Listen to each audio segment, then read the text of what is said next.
बड़ी खबर के साथ दिल्ली, यूपी समेत 6 राज्यों में एनआईए की ताबड़तोड़ छापेमारी जारी है। राज्य में पॉपुलर फ्रंट ऑफ इंडिया के कई ठिकानों पर यह छापेमारी चल रही है और लगातार एनआईए का ये शिकंजा पीएफआई के अलग अलग ठिकानों पर कसता हुआ जा रहा है। मध्य प्रदेश के कई इलाकों में भी एनआईए छापेमारी कर रही है। भोपाल के खानू गांव में एनआईए की टीम ने छापेमारी की। यहां एनआईए ने एक मुसाब खान नाम के शख्स और परिवार से पूछताछ की है। उसके टीम ने मकान से कई दस्तावेज भी बरामद किए हैं। सभी दस्तावेजों को एनआईए की टीम अपने साथ ले गई। आपको बता दें कि देश भर के 12 ठिकानों पर यह छापेमारी की गई है। तो एनआईए की बड़ी छापामार कार्रवाई देखने को मिली है और एनआईए की टीम ने एमपी, यूपी समेत देश के कई राज्यों में एनआईए के ठिकानों पर छापेमार कार्रवाई की है। टेरर फंडिंग समेत कई मामलों को लेकर एनआईए की टीम लगातार पीएफआई के अलग अलग ठिकानों पर छापामार कार्रवाई कर रही है और ऐसे में एक बार फिर से यह छापेमार कार्रवाई देखने को मिली।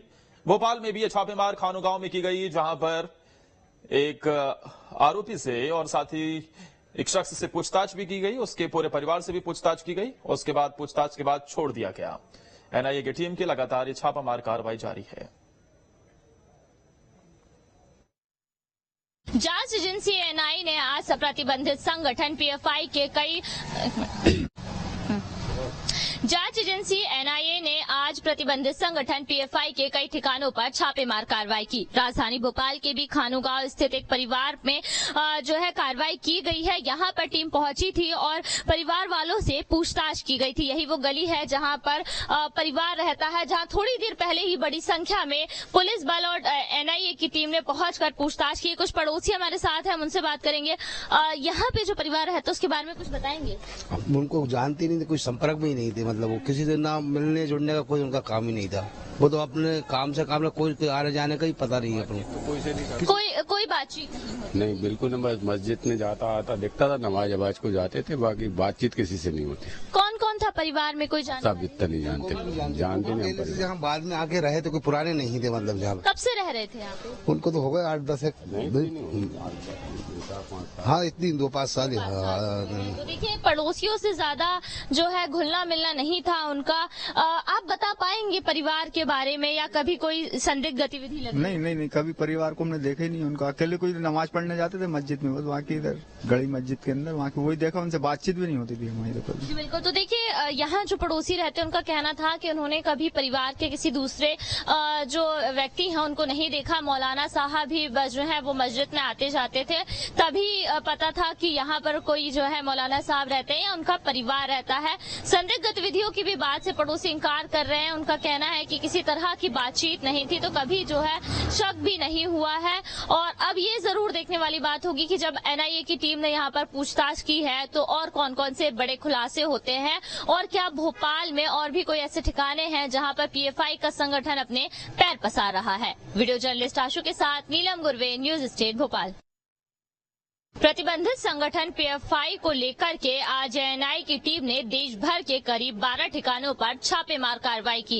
राजधानी भोपाल के भी खानू गांव में एक परिवार से इसे लेकर पूछताछ की गई है। आप यहां पर देख सकते हैं, खानू गांव इलाके में जो एक परिवार रहता है यहां पर उनसे पूछताछ की गई है। ये वही गलियां हैं जहां पर थोड़ी ही देर पहले पुलिस की और एनआईए की टीम पहुंची थी और परिवार वालों से करीब 20 मिनट तक जो है पूछताछ की गई। साथ ही साथ कुछ दस्तावेजों को भी जो है जब्त किया गया। आप देख सकते हैं, ये वो घर है और पड़ोसियों का कहना है कि यहाँ पर एक मौलाना साहब अपने परिवार के साथ रहते हैं। यहाँ के पड़ोसी हैं, हम उनसे बात करेंगे।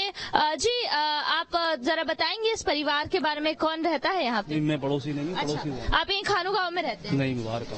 देखिए, यहाँ पे जब एनआईए की टीम की छापेमार की जानकारी मिली तो लोग भी ये देखने पहुंच रहे हैं कि उनके क्षेत्र में जो है क्या कुछ हुआ है, क्योंकि बड़ी संख्या में यहाँ पर जो है एनआईए की टीम पुलिस के साथ पहुंची हुई थी। परिवारजनों से जो है पूछताछ की गई है और जो जानकारी मिल रही है उसके मुताबिक प्रतिबंधित संगठन पीएफआई के जो तार हैं वो जुड़े हुए बताए जा रहे हैं। हालांकि अब तक आधिकारिक जानकारी इस बात की सामने नहीं आई है कि किस तरह से जो है नेटवर्क जुड़ा हुआ है या फिर इस परिवार का कोई व्यक्ति पीएफआई से जुड़ा हुआ है। फिलहाल पूछताछ की गई है और किसी भी व्यक्ति को हिरासत में नहीं लिया गया है। जो यहाँ से सामान या दस्तावेज जब्त किए गए हैं उनकी जांच के बाद आगे की कार्रवाई की बात एनआईए की तरफ से की जा रही है। और ये भी देखने वाली बात होगी कि क्या भोपाल के कुछ और इलाके भी पीएफआई जो संगठन है उससे जुड़े हैं या कोई और नेटवर्क भी यहाँ पर जुड़ा हुआ है। वीडियो जर्नलिस्ट आशु के साथ नीलम गुरवे, न्यूज स्टेट भोपाल।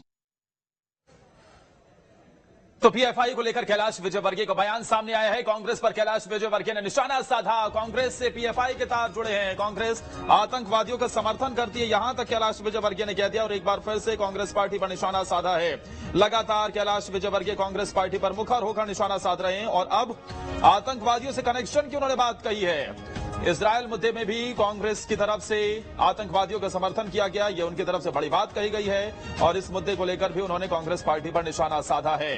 उन्होंने ये भी कहा कि कांग्रेस पार्टी देश के लिए खतरनाक होती जा रही है। तो बड़ा हमला कांग्रेस पार्टी पर कैलाश विजयवर्गीय ने किया है। यहां तक कह दिया कि कांग्रेस पार्टी देश के लिए बड़ी खतरनाक होती जा रही है। इनके तार भी कांग्रेस से जुड़े होंगे क्योंकि कांग्रेस हमेशा आतंकवादियों को समर्थन करती है। अभी इजराइल के युद्ध में भी उन्होंने आतंकवादी संगठनों का समर्थन किया है। और पीएफआई के भी निश्चित रूप से कहीं न कहीं तार कांग्रेस से जुड़े होंगे। कांग्रेस पार्टी देश के लिए खतरनाक होती है।